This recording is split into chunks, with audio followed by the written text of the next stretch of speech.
नमस्कार, मैं हूँ आपके साथ अमन और आप देख रहे हैं केकेडी न्यूज। उत्तर प्रदेश विधानसभा चुनाव में इस बार 47 विधानसभा सीटें ऐसी हैं जिन पर राजनीतिक पार्टियां सबसे ज्यादा ध्यान दे रही हैं। इन 47 विधानसभा सीटों की लड़ाई इस बार बड़ी ही दिलचस्प होने वाली है। सभी पार्टियों ने इन सीटों पर अपनी गोटियां सेट करने के लिए तैयारी कर दी है।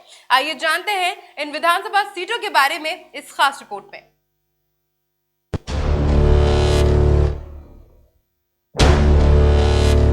वैसे तो उत्तर प्रदेश विधानसभा चुनाव राज्य की 403 विधानसभा सीटों पर लड़ा जा रहा है, लेकिन राज्य की 47 विधानसभा सीटें ऐसी हैं जिन पर राजनीतिक दल सबसे ज्यादा ध्यान दे रहे हैं।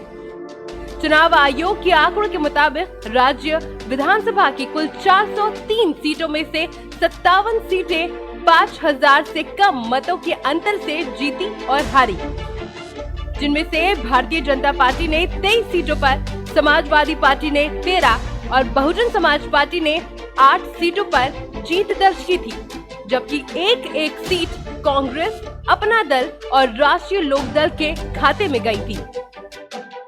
इस तथ्य को ध्यान में रखते हुए कि मतों का थोड़ा सा बिखराव उन्हें इस सीट पर जीत की दहलीज पर पहुंचा सकता है, सभी पार्टियों ने इन सीटों पर अपनी गोटियां सेट करना शुरू कर दिया है।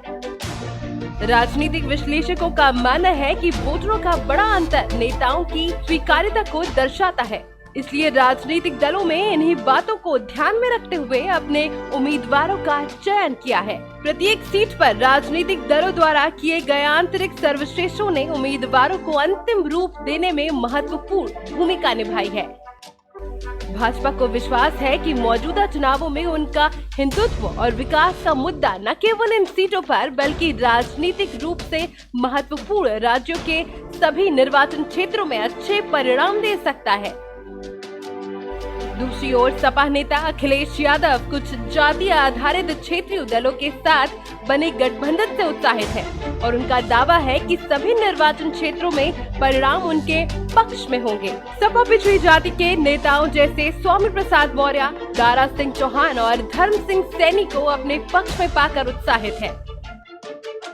ओबीसी राज्य की आबादी का लगभग 50% है। 2017 के चुनाव में सबसे कम जीत का अंतर सिद्धार्थनगर की डुमरियागंज सीट पर था, जहां बीजेपी प्रत्याशी राघवेंद्र प्रताप सिंह ने बसपा प्रत्याशी सैयदा खातून को 171 मतों के अंतर से हराया था।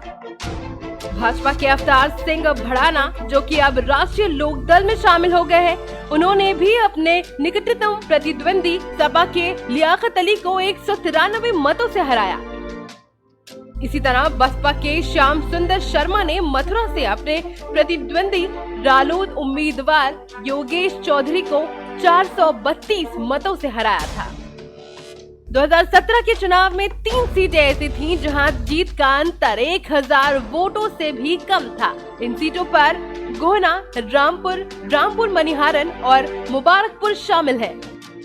गोहना में भाजपा के श्रीराम सोनकर ने अपनी प्रतिद्वंदी बसपा के राजेंद्र कुमार को 538 मतों से हराया, जबकि रामपुर मनिहारन में भाजपा के देवेंद्र कुमार ने अपने निकटतम प्रतिद्वंदी बसपा के रविंद्र कुमार मूली को 595 मतों से हराया। मुबारकपुर सीट से बसपा के शाह आलम और गुड्डू जमाली ने सपा प्रत्याशी को 688 के अंतर से हराया था। इस बार गुड्डू बसपा से बाहर है। एक अन्य मामला कन्नौज सीट से संबंधित है, जहां भाजपा 2017 में 2500 मतों से हार गई थी। इस बार बीजेपी ने इस सीट से आईपीएस से नेता बने असीम अरुण को मैदान में उतारा है। राजनीतिक विश्लेषकों का मानना है कि थोड़ी सी मेहनत इन सीटों पर सियासी माहौल को बदल सकती है। राजनीतिक विश्लेषक के मुताबिक इन 47 में से 23 सीटों पर सबसे कम अंतर से बीजेपी को जीत मिली है। इन सीटों पर विपक्षी दलों का घात लगा हुआ है, इसलिए बीजेपी ज्यादा मेहनत कर रही है। वहीं बीजेपी करीब 20 सीटों पर दूसरे नंबर पर रही और वोटों का अंतर भी काफी कम रहा। इन सीटों पर बीजेपी ने सावधानी से उम्मीदवार उतारे हैं और जीत के सपने सजोए हुए हैं। उन्होंने कहा है कि इन सीटों पर बेहद दिलचस्प मुकाबला देखने को मिलेगा।